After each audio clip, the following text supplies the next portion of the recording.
11월 1일 11월의 첫째 날 수요일입니다. 오늘은 오바댜서 1장 1절에서 9절 말씀을 읽고 나누고 기도하도록 하겠습니다.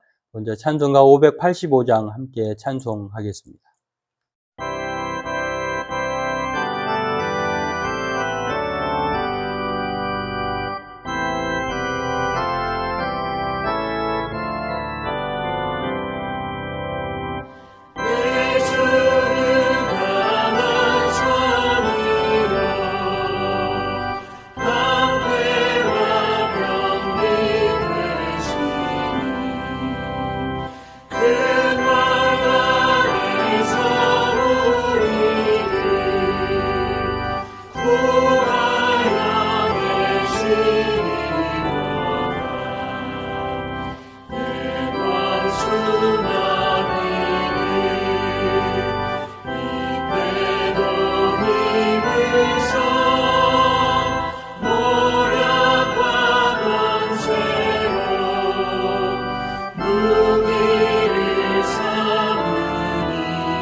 오바댜서 1장 1절로 9절 말씀 함께 읽겠습니다.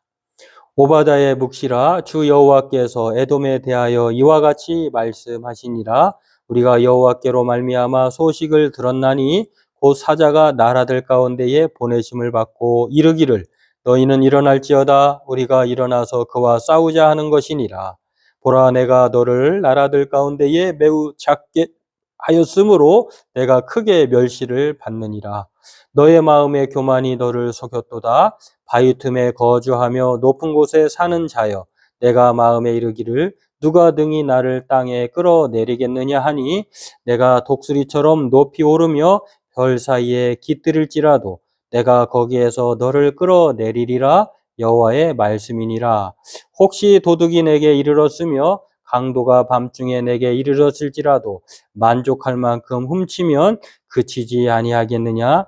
혹시 포도를 따는 자가 내게 이르렀을지라도 그것을 얼마쯤 남기지 아니하겠느냐? 내가 어찌 그리 망하였는고 에서가 어찌 그리 수탈되었으며 그 감춘 보물이 어찌 그리 빼앗겼는고 너와 약조한 모든 자들이다 너를 쫓아 변경에 이르게 하며 너와 화목하던 자들이 너를 속여 이기며 내 먹을 것을 먹는 자들이 내 아래에 함정을 파니 내 마음에 지각이 없음이로다. 여호와의 말씀이니라. 그날에 내가 에돔에서 지혜 있는 자를 멸하며 에서의 산에서 지각 있는 자를 멸하지 아니하겠느냐? 드마나 내 용사들이 놀랄 것이라. 이로 말미암아 에서의 산에 있는 사람은 다 죽임을 당하여 멸절되리라. 네, 오늘 말씀은 오바댜서인데요. 오바다는 소선지서, 예언서라고도 불리는데 예언서 중에서 가장 짧습니다. 한 장밖에 되지 않고 그 한 장도 21절에 이르르는 그런 짧은 말씀인데요. 이 이야기의 주된 내용은 야곱의 형제 나라인 에돔 족속에 대한 하나님의 심판입니다. 왜 하나님께서 에돔 족속을 열방 중에 에돔 족속을 심판하시는지 오늘 이 이야기들을 내용을 살펴보고 기도하는 시간이 되었으면 좋겠습니다. 오늘 이 에돔의 우리가 읽은 1장 내용 전체 내용을 보면은 에돔에 대한 심판인데 심판의 이유가 있습니다. 전체적으로는 교만과 배신이라고 하는 거죠. 그리고 형제의 불행을 즐겼다라고 하는 것입니다. 교만이 곧 배신이고 또 형제 나라 유다가 그렇게 고통 가운데 있을 때에 그가 환난을 당하고 있을 때에 방관하거나 또는 그걸 넘어서서 즐거워했다라고 하는 있어서는 안 될 일들을 하나님은 에돔에 대해서 심판하시는 내용이 오바댜 선지자를 통한 말씀입니다. 그렇습니다. 먼저 오늘 본문의 내용은 에돔의 심판이 교만이라고 하는 사실을 가르쳐 주는데요. 믿음을 저버렸다고 하는 것이죠. 왜냐하면은 가나안 국가들이 예루살렘에 모여서 바벨론의 손아귀에서 벗어나려는 묘안을 궁리할 때에 에돔도 그때는 참석했었다는 것입니다. 예레미야 27장에 보면 나와 있는데요. 그랬던 에돔이 지금은 신의를 저버리고 정복자들의 편에 서서 이 유다가 멸망하는 것에 대해서 즐거워하고 있다라고 하는 것. 다시 말해서 전에는 그랬는데 지금은 변해가지고 그렇게 신의를 저버린 것에 대해서 이들의 교만에 대해서 하나님은 심판하고 있다라고 하는 거. 왜 그렇습니까? 이스라엘과 에돔은요 형제 관계거든요. 에서와 야곱 중에 야곱의 형인 그 에서의 족속이 에돔인데 그 에돔 족속이 야곱의 형제 나라가 고통 가운데 있는 환난 가운데 있는 데에 합쳐서 그렇게 고통을 나누거나 도와주지 못할 망정 그 에돔 그 형제 나라를 치고 있는 그 나라에 대해서 그 편에 서서 웃고 있다고 하는 것, 즐거워하고 있다고 하는 것은 하나님이 보시기에는 상당히 그것이 심판의 이유가 되고 있다라고 하는 것입니다. 오늘 이렇게 형제 국가이지만 적대자 편에 서서 그렇게 적대자로서 행동하는 에돔에 대해서 하나님은 이것을 고발을 하면서 하나님은 죄를 물으실 때에 아무런 이유 없이 그렇게 말하지 않고요. 죄에 대한 그 행적을 소개를 합니다. 그것을 소개한 이후에 그러니 심판을 당하는 사람들로 하여금 억울하지 않다.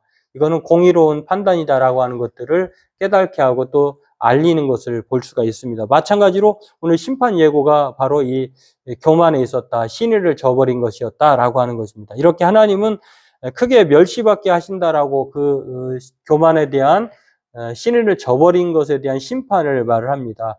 다 죽임을 당하고 멸절될 것이다. 2절, 9절 말씀에 나와 있는 것처럼 그 이유는 3절에 나와 있는 것 교만이었다라고 하는 것입니다. 오늘 저와 여러분도 이러한 사실을 알고 하나님은 이 교만을 물리치시고 겸손한 자를 가까이 하십니다. 오늘 교만은 패망의 선봉이고 넘어짐의 앞잡이라고 하는 사실을 늘 기억하면서 오늘 저와 여러분들도 하나님 앞에 낮추고 또 우리의 교만이 정말 있다고 하면은 이 교만을 빨리 제거하고 하나님 앞에 겸손함으로 말미암아 그 하나님이 가까이 하시고 또 하나님이 구원하신다고 하는 사실을 기억하면서 오늘 저와 여러분들도 우리의 삶을 늘 겸손하게 하나님의 우리의 모든 이 세상뿐만 아니라 열방조차도 주관하시는 분임을 믿고 또 하나님의 심판 가운데 거하지 말고 날마다 겸손함으로 사는 그래서 은혜 가운데 구원의 삶을 살아가는 저와 여러분 되기를 바라겠습니다. 기도하겠습니다. 하나님, 오늘 형제국가인 에돔에 대해서 하나님은 그들의 나라를 심판하시고 또한 멸절하시겠다고 선언하십니다. 그 이유는 그들이 마땅히 형제 나라의 고통과 환란을 함께 나누고 또한 협력하는 것이 아니라 그 적대자의 편에 서서 신의를 저버린 이 교만함에 대한 하나님의 심판이라고 말합니다. 오늘 우리도 이러한 사실을 늘 기억하고 하나님은 그 누구든지 간에 교만한 자를 멀리하시고 겸손한 자를 가까이 하시는 역사의 주관자이심 심판자이신 것을 늘 기억하고 그 하나님의 두려움 가운데에 심판 가운데에 늘 우리가 선다고 하는 사실을 생각하면서 하루하루 겸손함으로 살아가는 우리가 되게 도와주옵소서. 예수님의 이름으로 기도하옵나이다. 아멘. 네, 하나님은 에돔을 심판하시기까지 역사의 주관자, 심판자이십니다. 오늘 그 하나님 앞에 우리가 에돔과 같은 사람 존재 되지 말고 늘 겸손함으로 날마다 하나님의 은혜 가운데, 구원의 은총 가운데에 살아가는 그러한 은혜의 사람 되길 주의 이름으로 소망합니다.